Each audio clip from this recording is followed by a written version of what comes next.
Bon, allez, c'est parti.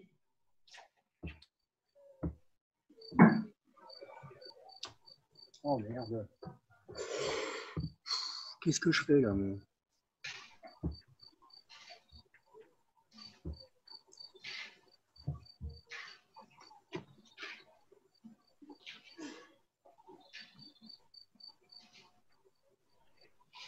Dans l'autre sens.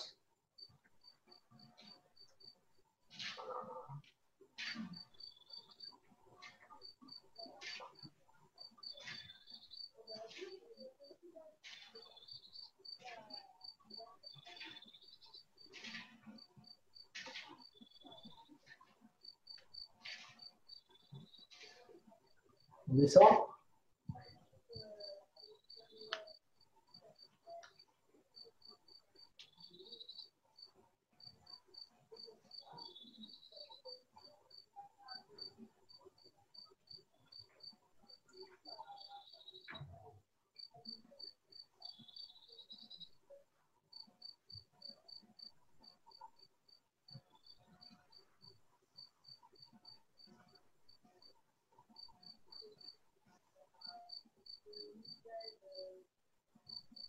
Remonter.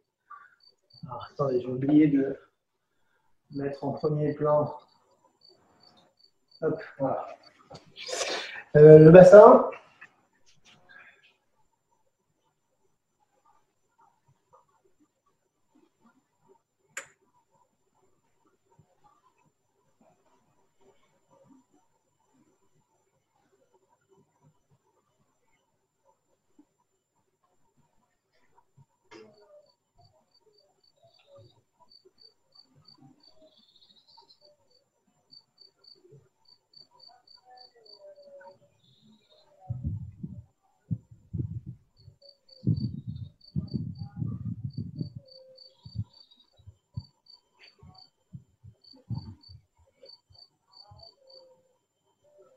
Dans l'autre sens.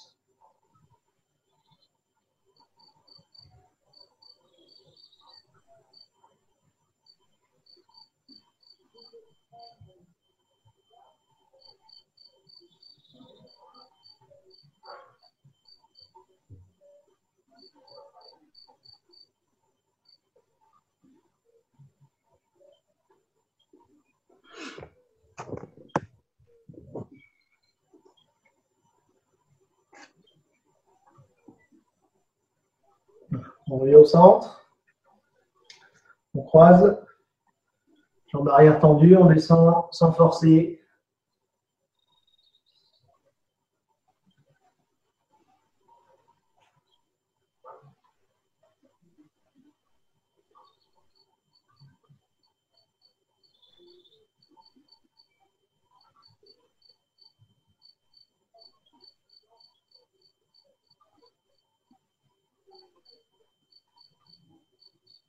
Remonter.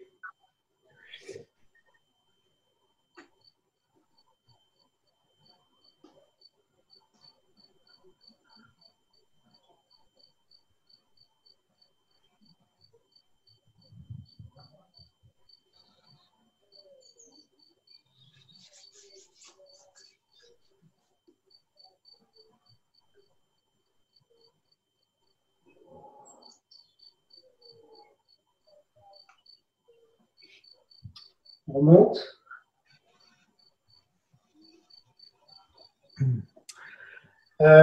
Est-ce que c'est avec vous qu'on avait fait ça?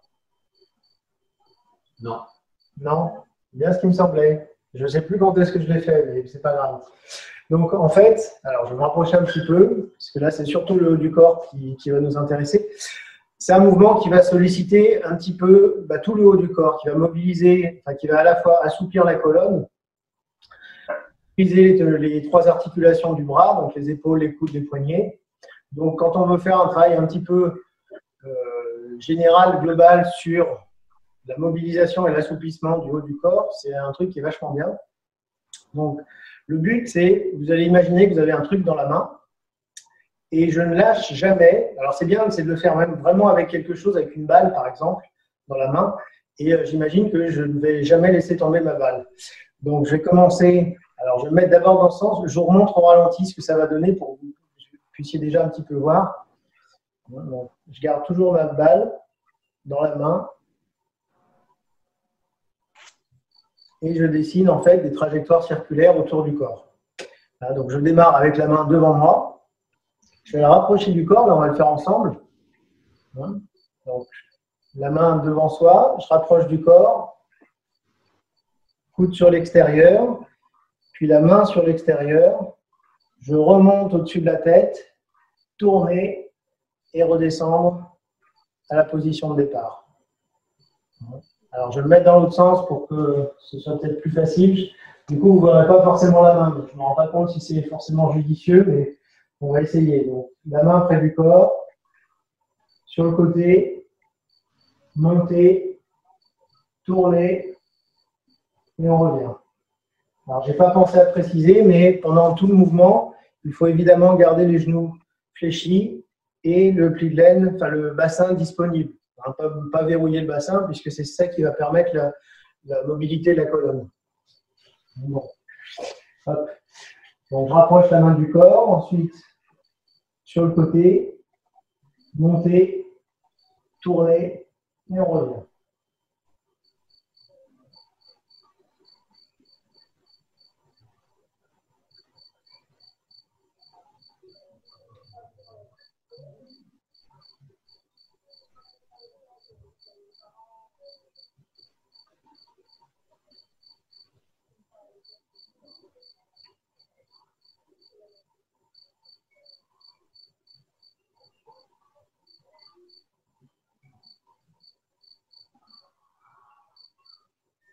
Vraiment sans force, hein, le plus léger possible.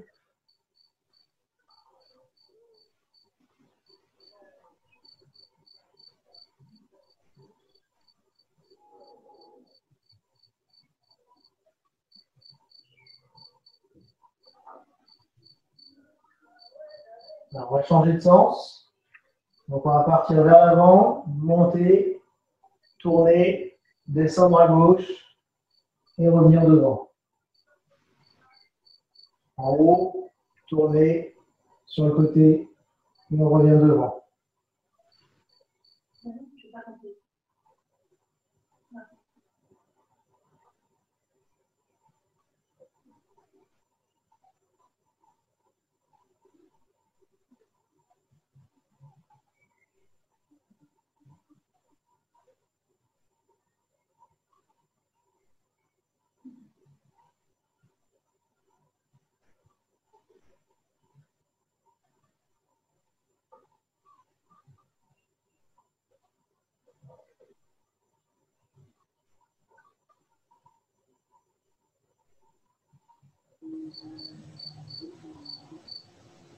On va faire l'autre main. Donc, vers le corps, sur l'extérieur, on monte, on tourne et on redescend devant.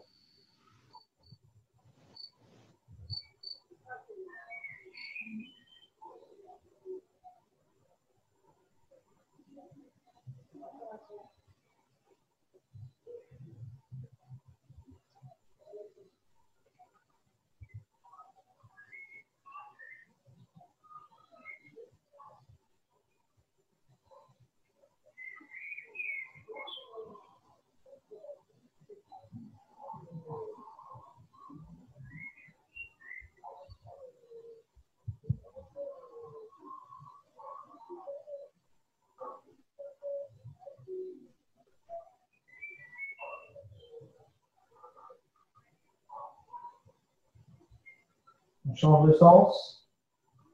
Devant, en haut, sur le côté, et on revient devant.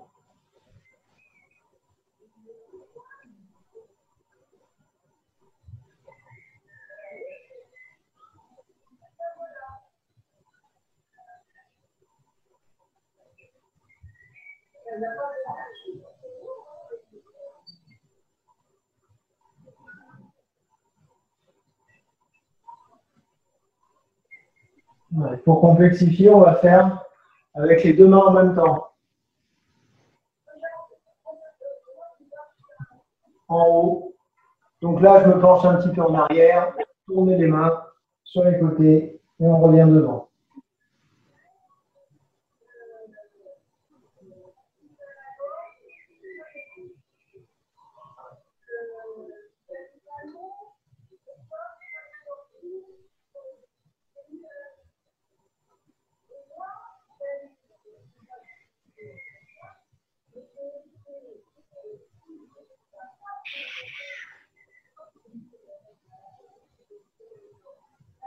Ça va, vous y arrivez ou pas?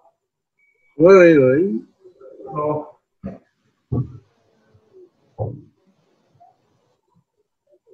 Et on change de sens sur les côtés.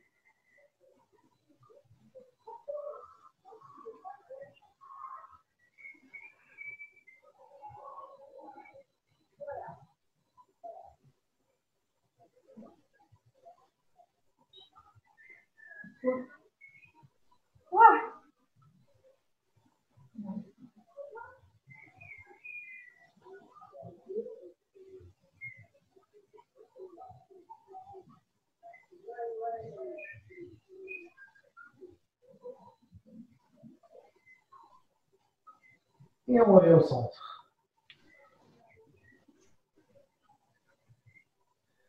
Ça va?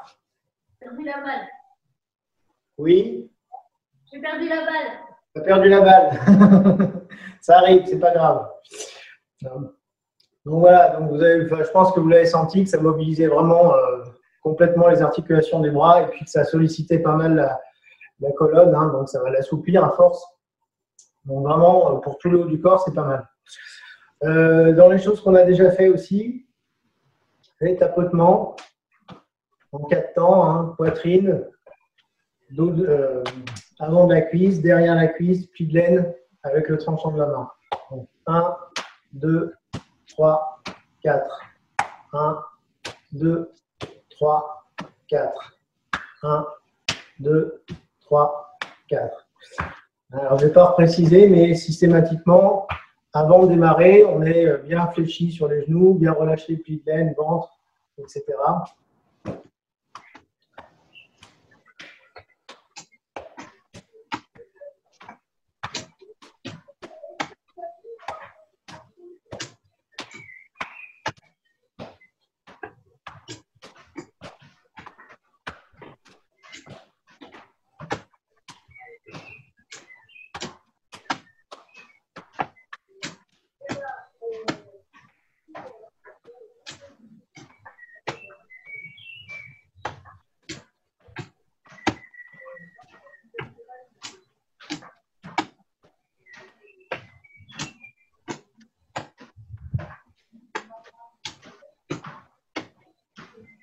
Voilà, on continue sur pivoter et tapoter trapèze et rein.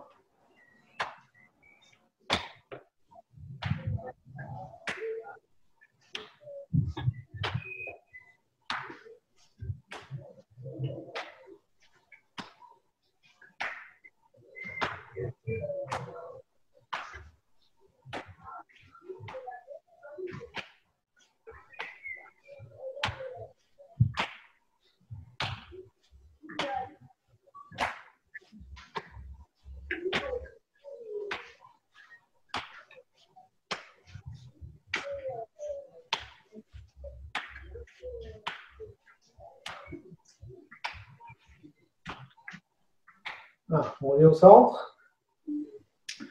Vous vous souvenez de notre petit travail d'étirement là? Vous savez, on démarre avec les jambes, enfin les pieds un petit peu écartés, parallèles, les jambes tendues.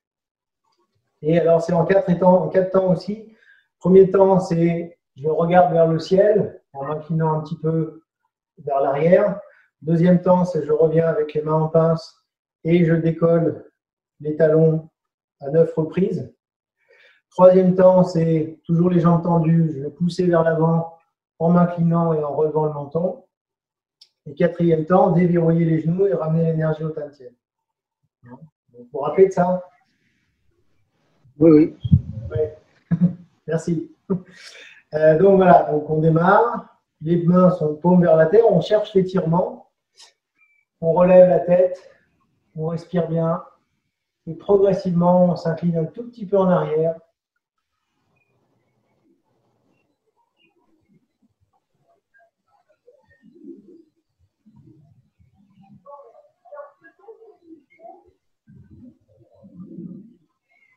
On revient devant, main en pince. Et on décolle les talons 9 fois.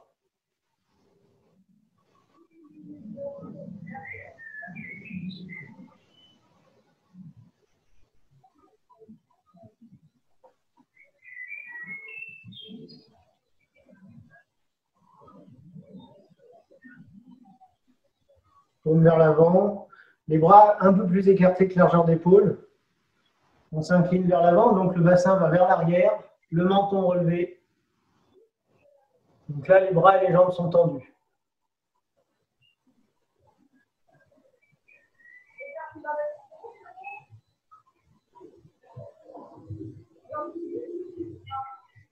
Déverrouillez les genoux et ramenez au Tantien.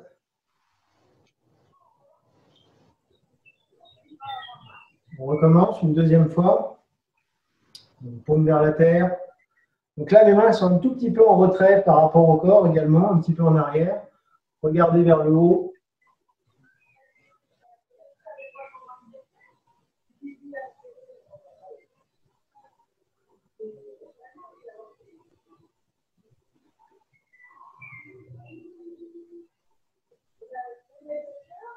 On revient, main en pince. Et 9 fois décoller les talons.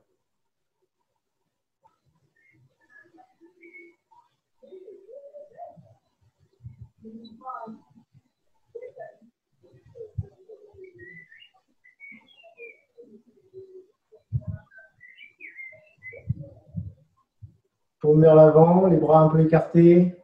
On s'incline, menton relevé.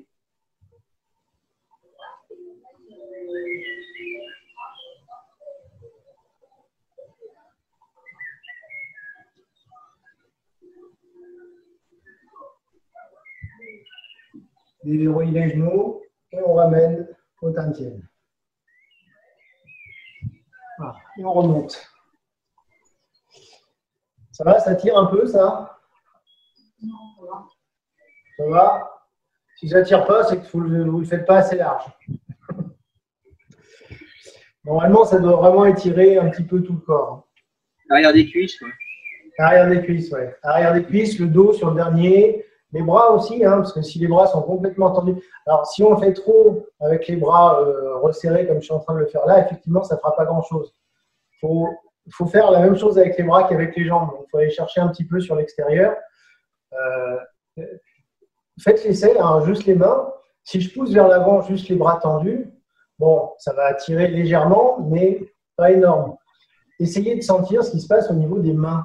Déjà, au niveau des mains, j'écarte un petit peu les mains. Je vais sentir que, logiquement, en écartant un petit peu plus, je vais avoir davantage de tension au niveau des mains et donc, du coup, au niveau de l'ensemble des bras. Vous sentez ou pas? Et évidemment, il faut bien relever les doigts vers le haut. Parce que si je suis comme ça, c'est pareil, je n'aurai pas de tension. Voilà. On est bon sur tout ça? Alors, on va reprendre un petit peu sur notre Chan Segong. Donc, vous savez, hein, la forme de Qigong qui représente un petit peu la base aussi du Tai Chi en termes de principe. Donc, si je ne m'abuse, on a vu le premier mouvement, donc l'ouverture. On a vu écarter la montagne et vider la mer. On a vu le batelier rame. M'arrêtez hein, si je me trompe. Le bateau porté par les flots. Et c'est tout. C'est déjà bien. C'est ça, hein? Oui. Ouais.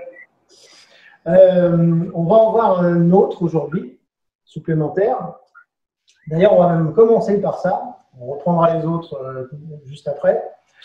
Un qui est sans doute l'essentiel. Alors, je vais me rapprocher un petit peu parce que ça va. C'est surtout le corps que je veux que vous voyez, qui est un petit peu l'essentiel de ce qu'on va retrouver dans beaucoup de mouvements de Tai Chi en termes de mouvements de bras, puisque ça s'appelle, alors en chinois, c'est Yun Shou. Yun Shou, c'est littéralement, Yone, c'est mouvoir, déplacer. Sho, c'est la main, comme dans Tu Sho. Donc, mouvoir les mains. Ce qui a donné dans les traductions qu'on voit souvent, mouvoir les mains comme les nuages. Je ne sais pas pourquoi, d'où sortent les nuages, mais ce n'est pas dans la traduction en tout cas. Mais c'est un mouvement, mouvoir les mains comme les nuages, qu'on va retrouver dans toutes les formes de Tai Chi. Alors, pas fait de la même façon, pas exécuté de la même manière. Il y a des spécificités à chaque style. Mais en tout cas, dans toutes les formes de Tai Chi, il y a ce mouvement-là. Thierry, tu dois l'avoir vu aussi, non? Mouvoir les mains. Je confirme. Ouais, je confirme, voilà. Après, les traductions ne sont pas toujours identiques. Ouais. Un nuage. Même aussi le nom. Un nuage, Yunshun, oui. Ça, c'est. Voilà. Donc, c'est une composante essentielle parce que, en termes de cercle, de travail de cercle, on va le retrouver vraiment très souvent. Donc, je vous montre le mouvement des bras. Alors, en fait, c'est deux mouvements opposés. C'est-à-dire qu'avec une main, je vais démarrer main droite. Donc, je fais que la main droite. La main droite, elle va dessiner un cercle qui fait ça. Donc, je descends avec le tranchant de la main. On dit autrement avec la paume vers le ciel. Et je remonte avec la paume vers l'avant. Alors, ce n'est pas un mouvement que de la main, c'est un mouvement de l'ensemble du bras. Ce que je veux dire, c'est que ce n'est pas juste ça. Le mouvement, il part de, on avait dû l'aborder, je ne sais plus sur quoi exactement, mais ça part de l'omoplate. C'est-à-dire que si on regarde bien, c'est vraiment l'omoplate qui tourne. Je ne sais pas comment je peux le mettre pour qu'on voit. Voilà. C'est la rotation de l'omoplate qui entraîne la rotation de tout le bras. J'exagère un peu, il ne faut pas faire forcément aussi. Là, j'ai tendance à le déformer un petit peu, mais c'est pour qu'on voit un peu que ça part de l'omoplate. Donc, c'est tout le bras qui va tourner. Évidemment, avec les épaules toujours vers le bas, les coudes également. Donc, pendant que j'ai une main qui fait ça, c'est ce qu'on retrouve sur le batelier rame, en termes de cercle. Pendant que j'ai une main qui fait ça, l'autre va faire le mouvement opposé. C'est-à-dire que, par exemple, si je commence avec la main droite, paume vers le ciel et en bas, alors en bas, ça veut dire hauteur du nombril, hauteur du tantien. Mon autre main, elle est à hauteur d'épaule. Enfin, la base de la main est à hauteur d'épaule. Donc, les doigts à hauteur du visage. Donc, j'ai deux mains qui sont à l'opposé l'une de l'autre. Et pendant que ma main droite, ici, va monter pour se retrouver comme ceci, ma gauche va descendre pour faire ça. Ce qui veut dire que je vais avoir un mouvement qui va faire ça.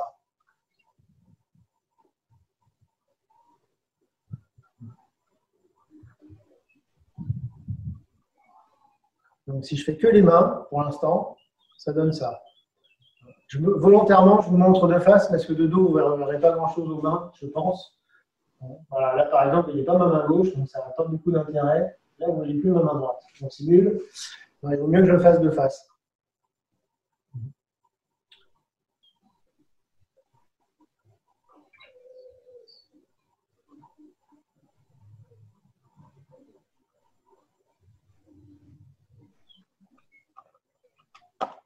Typiquement, ce qui va être l'une des caractéristiques, puisque je vous disais que c'était dans toutes les formes de Tai Chi, l'une des caractéristiques en style Chen, justement, c'est cette notion de spirale. La notion de spirale qui fait tout le bras et qui passe en fait du petit doigt au pouce, de yin à yang. Il y a beaucoup d'autres styles, notamment, je crois, en style yang, où la main ne tourne pas. Alors, on se retrouve avec des mouvements beaucoup plus comme ce que je suis en train de faire là. Voilà, ça va donner plus ça. En style Chen, la main tourne. Il y a une spirale beaucoup plus accentuée.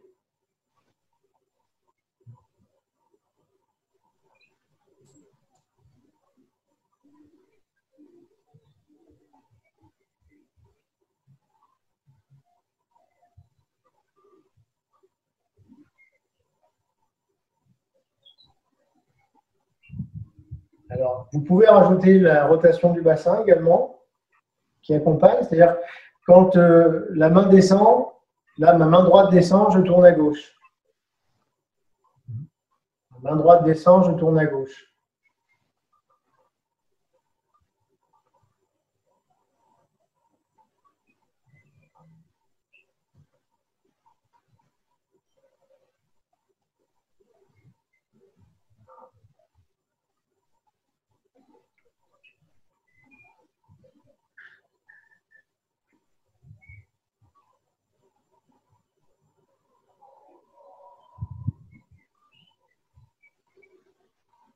Et si on rajoute donc le même principe de posture plutôt, et de transfert de poids que ce qu'on a vu sur les mouvements précédents, hein, donc j'ai les pieds largement écartés, parallèles toujours. Donc je rappelle hein, le transfert de poids d'une jambe à l'autre et la rotation du bassin. Donc je rajoute ça, ça va nous donner ça. Ah, je suis ça.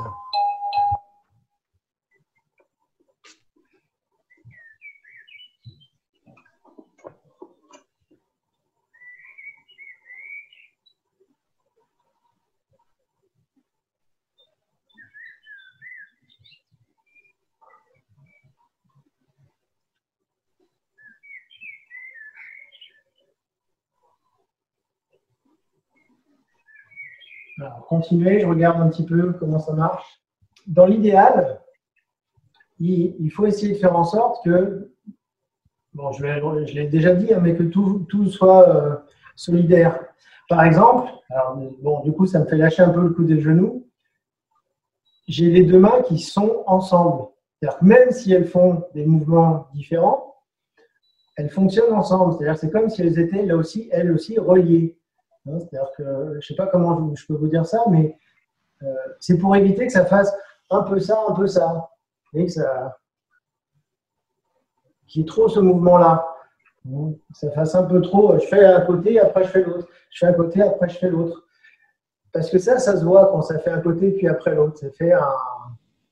Bah, c'est dissocié, quoi. Donc je fais les deux ensemble.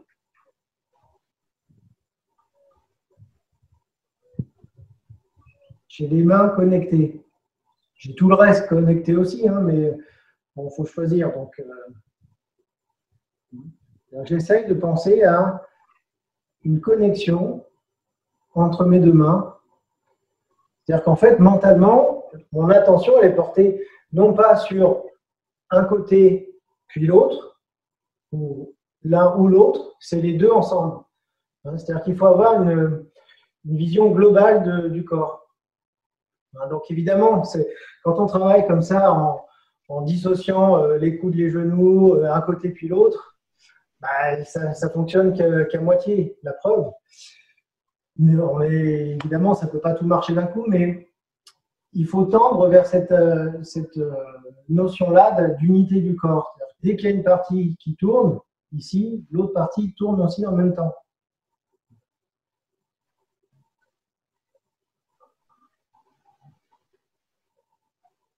Il ne faut pas que ça fasse ça et ça, par exemple. Là, c'est un peu... J'exagère un peu, hein, c'est pas aussi dissocié que ça, mais j'arrive pas à le faire faux. J'y arrive pas. Bon. Vous voyez, il faut que ce soit ensemble.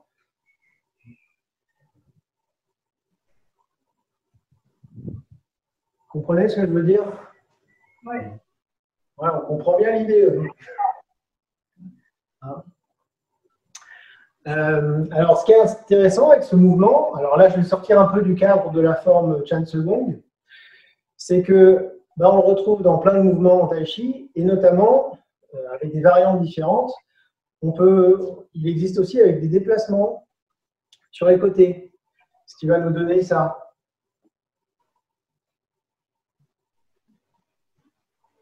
On ne voit pas les pieds là. Attendez, je vais décaler, hop.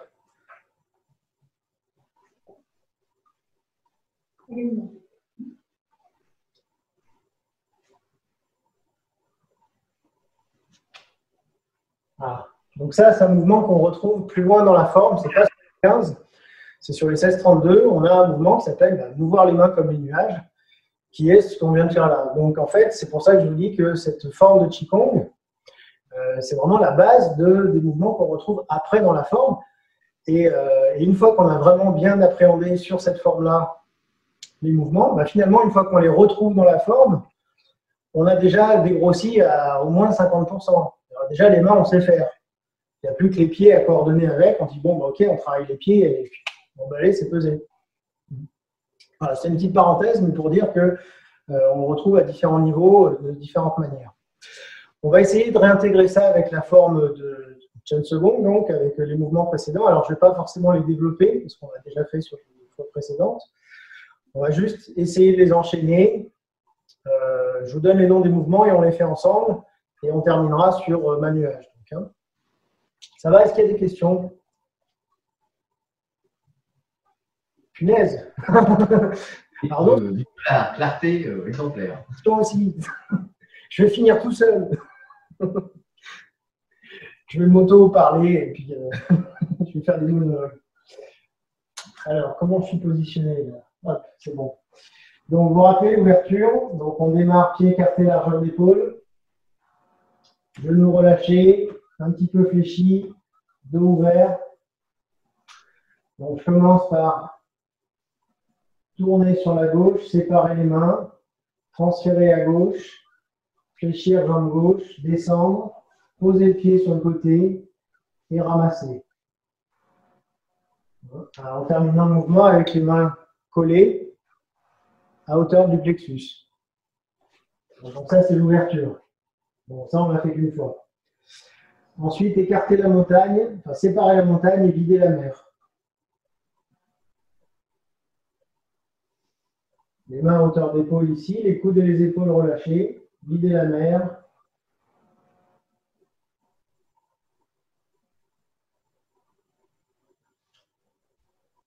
Là aussi, on avait travaillé avec la coordination entre les mains et les pieds. Les mains qui emmènent les pieds à chaque fois.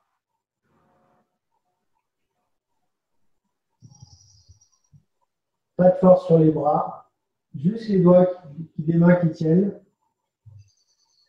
Et la respiration, expire en séparant. Inspire sur vider la mer.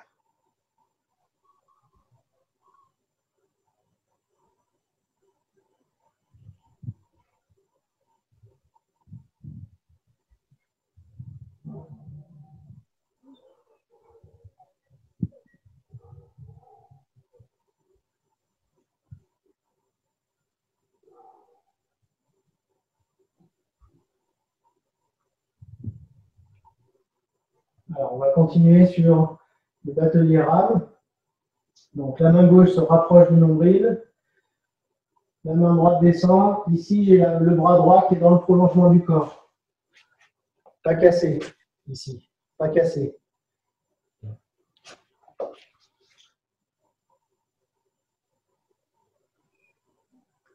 Donc là, sur ce mouvement-là, les deux mains dessinent le même cercle.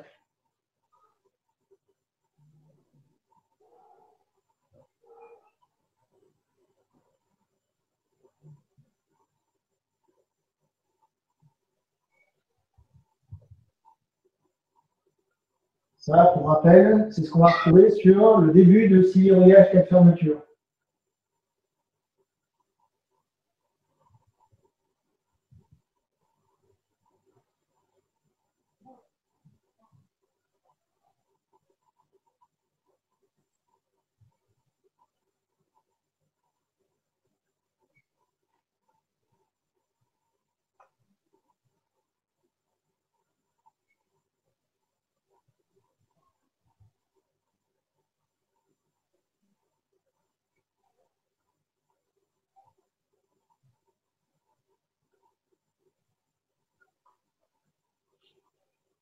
De l'autre côté, coup de genou aligné. Hein.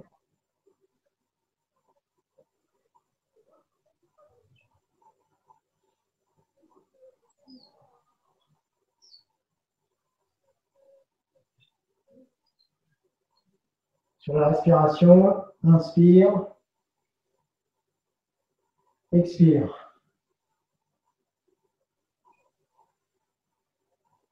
peut-être qu'on avait dû voir également en termes d'intention, j'avais dû vous dire ici, c'est tirer vers le bas,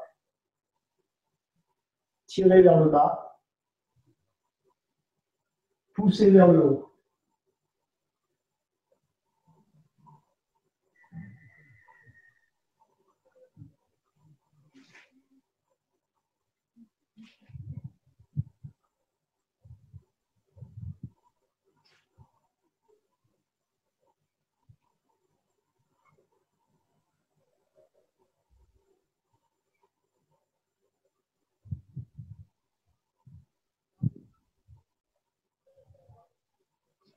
On va enchaîner sur le bateau porté par les flots. Monter les mains, tombe vers le ciel. Donc, je ramène les mains près du corps, je déverrouille à gauche et pousser à gauche. Là, les mains, c'est comme écarter la montagne, mais beaucoup plus resserré. Paume vers le ciel, je tire sur un plan horizontal en tournant à droite. Je ramène au centre, je déverrouille le clic gauche et pousser. Pendant tout le mouvement, mes bras restent alignés avec les épaules. À la fois quand je tire, quand je ramène et quand je pousse. C'est sur un même plan horizontal. Zut, je ne sais plus de quel côté je poussais. Je poussais à gauche, oui.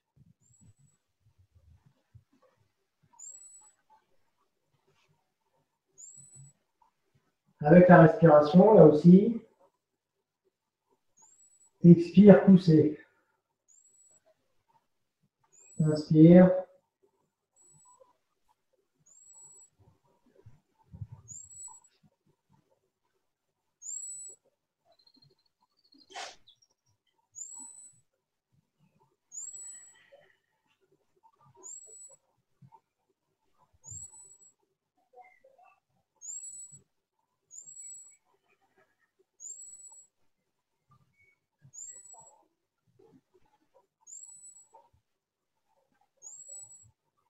De l'autre côté, donc je tire à droite, puis à gauche. Je ramène au centre, déverrouiller à droite, pousser à droite, expire. Et il me semble, si je ne me trompe pas, que j'avais dû vous dire que quand on pousse, on pousse. Ah non, c'est pas à vous ça que j'ai dû vous dire. On poussait avec le ventre. Oui. Si? On pousse la tienne et c'est ça qui donne la force dans les mains.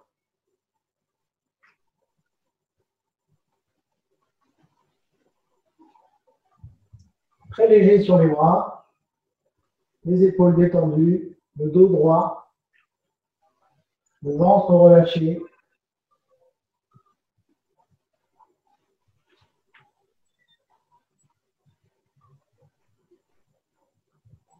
On est bien stable sur les appuis, sur les pieds.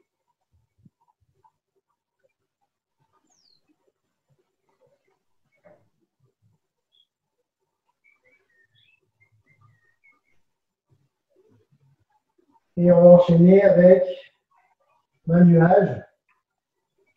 Donc la main droite descend, la main gauche monte, transférée à gauche. Donc, je rappelle les coordinations, coup de genou, les mains qui fonctionnent ensemble. Une main qui fait les vitres, l'autre qui ramasse de l'eau.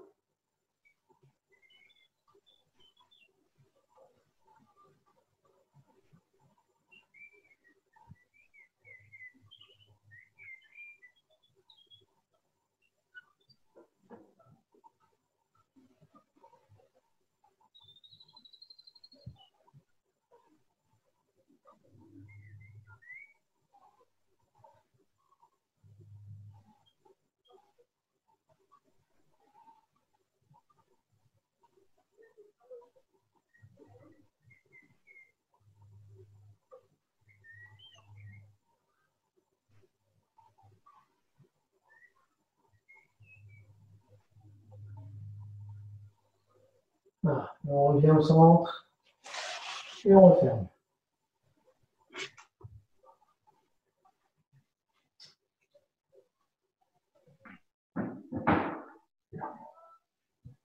Ouverture.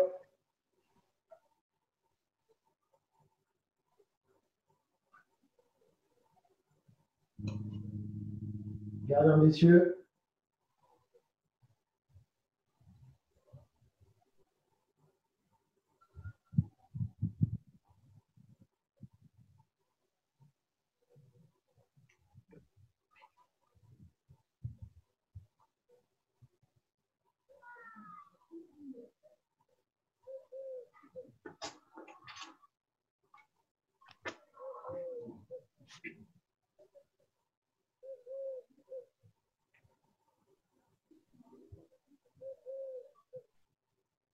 Serrez les vêtements.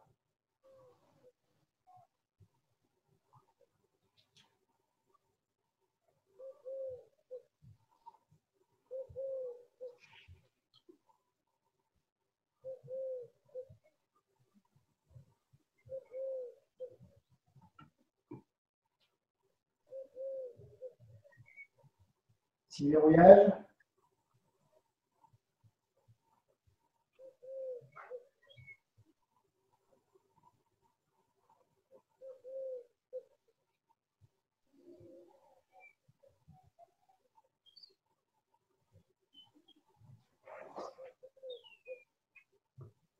Simple fouet.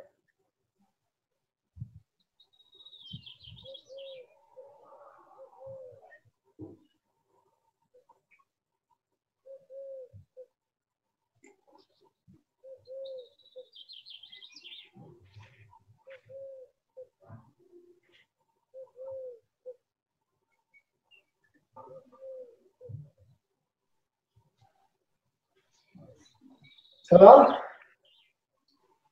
Oui. Ouais. Est-ce qu'il y a des questions? C'est pour la forme du Qigong. Pour la quoi? La forme du Qigong qu'on fait avant. Ouais. On fait X fois à droite, X fois à gauche le même mouvement ou comment ça se fait? Alors, tu parles de laquelle? Ah, de ce qu'on a fait avant? Ce qu'on a fait juste avant, là, 15 secondes? Ouais, le batelier, etc. Ouais. Ouais, l'atelier, tout ça. Alors, le minimum de minimum, c'est faire 9 fois chaque mouvement. 9, Et de chaque côté du coup. 9 fois, t'as dit? 9 fois minimum. Hein. Minimum. Parce que là, quand on a fait tout le temps le côté droit, par exemple. On n'a pas fait droite-gauche. Bah, alors, il y a l'ouverture qui n'est qu'une fois et que dans un sens. Après, Ouais. la montagne et vider la mer, il se fait que dans ce sens. Donc là, 9 fois ça. Ah, il n'y a pas dans l'autre sens, d'accord. Après, 9 fois le batelier rame dans un sens, 9 fois dans l'autre. D'accord, oui. 9 fois le bateau porté par les flots dans un sens et 9 fois dans l'autre. Et puis 18 fois manuage parce que ça fait trop vite. Sinon. Voilà. Ouais, Donc, en fait, c'est le premier qui se fait que dans un sens, quoi. ouais, il y a que le premier La mer, ouais, c'est le seul